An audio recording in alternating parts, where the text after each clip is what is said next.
Bonjour à tous les amis, c'est One Piece Belgium, j'espère que vous allez bien. On se retrouve aujourd'hui pour la review du chapitre 865 de One Piece, dit Mother. C'était un bon chapitre, désolé j'ai pas d'intro dans cette vidéo, j'ai pas sorti de vidéo ce week-end tout simplement parce que mon PC il a été reformaté, j'avais un petit souci avec mes barrettes de RAM et tout ça, donc j'avais pas mon PC le week-end, je l'ai envoyé en réparation. Mais bref, c'est pas grave, on s'attaque à la review de ce chapitre. Quand je réécoute mes enregistrements, j'ai l'impression que ma voix est bizarre, donc je sais pas si c'est le micro ou si c'est le logiciel. J'avais des petits réglages dessus, donc je sais pas comment ça se fait. Désolé si le son il est un peu bizarre cette vidéo, mais j'y peux rien. Et si le son est normal comme toutes les autres vidéos, dites-moi dans les commentaires qu'est-ce que vous pensez du son, mais j'ai l'impression que ma voix est pas terrible. Mais bref. Dans ce chapitre, on a eu une petite partie sur César Clown et Brûlé qui mettent en place vraiment les derniers dispositifs du plan, c'est-à-dire le miroir qui va permettre à tous les membres de la Tea Party qui sont contre Big Mom de s'échapper. On a eu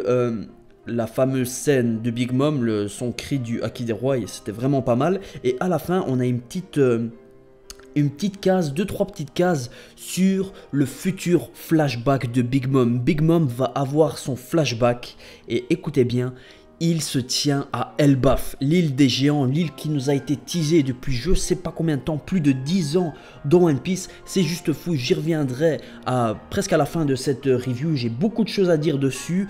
Rien que ces trois petites cases, je peux vous dire déjà 2-3 choses sur Elbaf et franchement ça risque d'être du très lourd. Big Mom a enfin lâché son Haki des Rois surpuissant sur tous les invités de la Tea Party, sur tout le monde. Luffy qui était juste à côté d'elle, bah, il s'est carrément presque évanoui.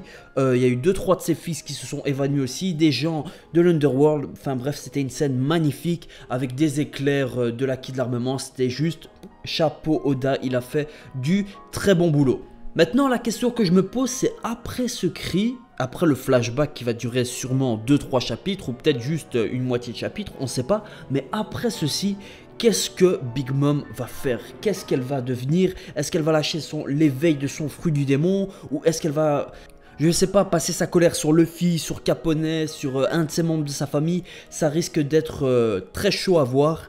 Hâte de voir la colère de Big Mom, et peut-être qu'elle n'aura pas du tout de colère, et que, je sais pas, peut-être qu'elle va juste s'évanouir, et que tous les membres de la Tea Party qui sont contre Big Mom et tout ça vont s'enfuir comme le plan le prédit. À voir, mais sinon voilà, Sanji dans ce chapitre, il pue la classe. Quand il était sur la table de sa famille avec les Vinsmoke, il était super classe avec sa Diable Jump et tout ça. Non, franchement, c'était du très lourd. Et on a Chopper et Nami qui ont donné les Raid Suits. Donc, c'est sûrement des combinaisons de guerre ou je ne sais quoi. C'est dans des petites boîtes avec marqué 1 pour sûrement Ichiji, 2 pour Niji, etc. Enfin bref, vous avez compris. Hâte de voir les Vinsmoke en action. Ils vont sûrement se ranger du côté de Luffy, Jinbei, Caponet et tout ça. Hâte de voir des petits combats avec les Vinsmoke, surtout Ichiji. J'ai hâte de voir ce type en action. Sûrement qu'ils ont des armures à la Power Rangers, tout ça. Il y avait des théories qui disaient que les Vinsmoke étaient peut-être pas copiés, mais inspirés des Power Rangers, parce qu'on a toutes les couleurs des Power Rangers. Chez les Vinsmoke, on a le noir pour Sanji, le rose Reiju, le vert Yonji, bleu, rouge, jaune, enfin vous avez compris. Hâte de voir ça en action. Je dis pas qu'ils vont avoir une sorte de grand robot comme les Power Rangers, mais ça peut être du très lourd. Juste une dernière chose pour en revenir sur les Vinsmoke, après je ne parlerai plus des Vinsmoke dans ce chapitre, dans cette review pardon. Reiju a accepté son sort, on va dire, elle était prête à mourir et tout ça, et au dernier moment Sanji a sauvé toute la famille, c'était genre super classe. Mais que dire, Reiju, ça se voit vraiment que c'est une gentille personne, elle a accepté Sanji, même quand elle était petite, elle a dit, elle est contente qu'elle a du sang de gentil, on va dire entre guillemets, qui coule dans ses veines, le même sang que Sanji. Et Reiju, franchement, moi je la kiffe, j'espère que dans les futurs arcs, on va la revoir. Je dis pas qu'elle va rejoindre peut-être la flotte des Mugiwara ou quoi, mais je sais pas, peut-être une mini-aventure. D'ailleurs, en parlant de mini-aventure, j'ai oublié de parler lors de la précédente review de la nouvelle mini-aventure qui est en cours sur la flotte des Mugiwara. C'est juste fou. pour l'instant, on s'est centré sur Cavendish. Je sais pas si on va voir peut-être Léo ou des autres membres de la flotte des Mugiwara, mais franchement, ça peut être du très très lourd parce que souvent les mini-aventures, elles ont un lien après dans l'histoire. Donc la mini-aventure là, quand elle va se finir, on sera sûrement à Wano Kuni. Donc peut-être que la flotte des Mugiwara va intervenir à Wano Kuni, ce serait juste trop classe. Hâte de voir si ce sera juste sur Cavendish ou si ce sera sur la flotte. Donc voilà. On va parler un peu de Katakuri. Katakuri qui est un logia que je ne comprends pas. Le Mochi Mochi no Mi, le fruit du démon, du gluant ou je sais pas quoi. En quoi? Parce que les logias, depuis le début de One Piece, on nous dit que ce sont des éléments naturels. Le feu, la glace, les ténèbres, la lumière, etc. Bon, même si pour les ténèbres c'est un peu bizarre. Mais enfin voilà, c'est des trucs, des éléments naturels. Et là, le gluant... Là, je suis un peu perdu, franchement. Moi, je vois pas en quoi ce fruit du démon, par exemple, il est différent de celui de Trebol. Vous vous souvenez, Trebol, il avait un paramecia. Ça a été confirmé que c'était un paramecia. Le paramecia de la colle ou du gluant ou je sais plus trop quoi. Mais voilà, mais en quoi Katakuri c'est différent? Enfin, c'est différent. Je vois pas en quoi le mochi, même si bon, c'est un dessert japonais.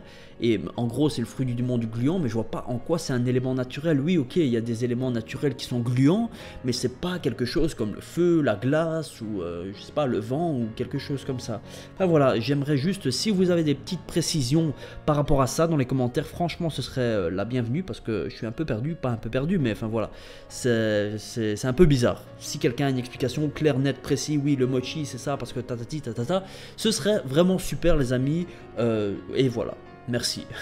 Sinon, Capone, Pedro, Jinbei, franchement, ils ont bien protégé Luffy, même si à la fin, Katakuri a quand même réussi à l'attraper, mais c'est pas grave, parce que Luffy, il avait déjà montré la photo de Mother Caramel à Big Mom. Enfin voilà, Pedro, voilà, j'espère franchement qu'il va rejoindre la flotte, peut-être une petite partie de la flotte qui sera dirigée par des Minks. Ça sera peut-être une de mes prochaines théories, j'en dis pas plus.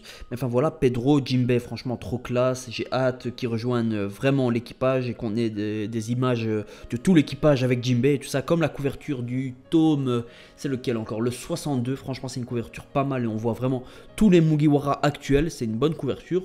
Enfin voilà. Et Capone, bon, même si c'est voilà, le Supernova qui est un peu ennemi de Luffy au titre du roi des pirates, franchement, il était bien dans ce chapitre. Il met enfin son plan en exécution avec les roquettes parce qu'on a vu que Big Mom a saigné des genoux et comme elle a saigné, donc ça veut dire qu'elle peut être blessée. Mais je suis un peu déçu que Capone ne met pas de haki de l'armement dans ses balles, justement quand il se combat contre Katakuri. C'est un peu bizarre, on a vu ça juste dans l'arc de Amazon Lily avec les Kuja. Et je me demande, est-ce que des autres personnages peuvent le faire, mis à part les femmes de Amazon Lily? Ce serait bien qu'on voit des combats avec, comme par exemple Zoro qu'on a vu à Dressrosa avec du haki, vraiment de l'armement sur ses armes. Ce serait franchement pas mal. Maintenant les amis, maintenant on va parler de Elbaf. Je sais pas si vous avez déjà vu ma théorie sur Elbaf, l'île des géants, mais je parlais déjà à l'époque de mythologie nordique. Et ces trois petites cases, elles m'ont confirmé quelque chose. On voit l'île d'Elbaf. C'est dit, c'est 63 ans en arrière dans le Nouveau Monde. C'est un flashback. Big Mom avait à ce moment-là 5 ans, vu que maintenant elle a 68 ans. C'est logique. On voit un grand arbre. Et dans la mythologie nordique, il y a un grand arbre. C'est l'arbre du monde, l'arbre de je sais pas quoi. Enfin bref, c'est un truc super important dans la mythologie nordique. Il s'appelle Yggdrasil, ou je sais pas trop comment le prononcer. Mais bref, voilà, Oda va bel et bien s'inspirer de la mythologie nordique. Pour l'arc de Elbaf, on a déjà eu la confirmation avec le prince Loki, qui fait bien sûr peut-être référence à Floki, le dieu de la mythologie nordique, mais enfin voilà, j'ai trop hâte de voir ce flashback. Je pense personnellement que Big Mom est une mi-humaine, mi-géante, c'est pour ça qu'elle serait si grande, et sûrement dans sa jeunesse, elle s'est fait abandonner par ses parents et elle a été recueillie dans un orphelinat. Et la supérieure de cet orphelinat, c'était Mother Caramel. C'est pourquoi elle est habillée un peu en mode nonne, un peu gérante d'orphelinat. Et apparemment, si on se fie aux pensées du Big Mom durant la dernière page, Apparemment, cette Mother Caramel, elle a disparu. Mais pourquoi elle a disparu? J'ai hâte de le savoir. J'ai hâte de voir ce flashback. J'ai hâte de voir Big Mom quand elle avait 5 ans et tout ça. Franchement, Big Mom, au début, je l'aimais pas. Mais peut-être que grâce à ce flashback, elle va réussir à se faire aimer par plein de personnes. Je pense que Mother Caramel, ça va faire comme Corazon. C'est peut-être soit quelqu'un qui s'est fait sacrifier, soit elle a disparu pour le bien de Big Mom ou je ne sais quoi. Mais vous savez que Oda est très très fort pour les flashbacks. On l'a vu dans l'île des hommes poissons, Dressrosa, dans les flashbacks de Nico Robin, Luffy, Zoro, enfin bref, Oda il est très très fort dans les flashbacks et j'ai hâte de voir le prochain chapitre. J'espère que ce sera un chapitre complet sur Elbaf. On voit plein de géants, on va peut-être voir le roi de Elbaf. Peut-être qu'il va s'appeler Odin, ça fera une grosse référence à la mythologie nordique. Peut-être qu'on va voir aussi le prince, Loki. Enfin voilà, c'était un super bon chapitre. Enfin, c'était un bon chapitre, pas super bon. Un bon chapitre, pas autant qu'il y a 2-3 chapitres, 2-3 scans. Mais enfin voilà, c'est un chapitre qui s'apprécie. Et j'ai hâte de voir ça en animé et hâte de voir le prochain chapitre. Encore désolé pour la qualité de mon micro. Je comprends pas pourquoi il est comme ça. Je sais pas si je dois faire quelques réglages ou quoi. Dites-moi dans les commentaires si quelqu'un s'y connaît. Et l'intro, je vais avoir bientôt une nouvelle intro dans quelques jours, enfin, pas quelques semaines, dans la semaine qui suit. Je suis en train de parler avec quelqu'un qui me fait une intro et je sens qu'elle va, tout déchirer. Donc voilà les amis, c'est la fin de cette vidéo. Merci de l'avoir regardé. N'hésitez pas à liker, à commenter, à vous abonner et on se dit à la semaine prochaine. J't'aque.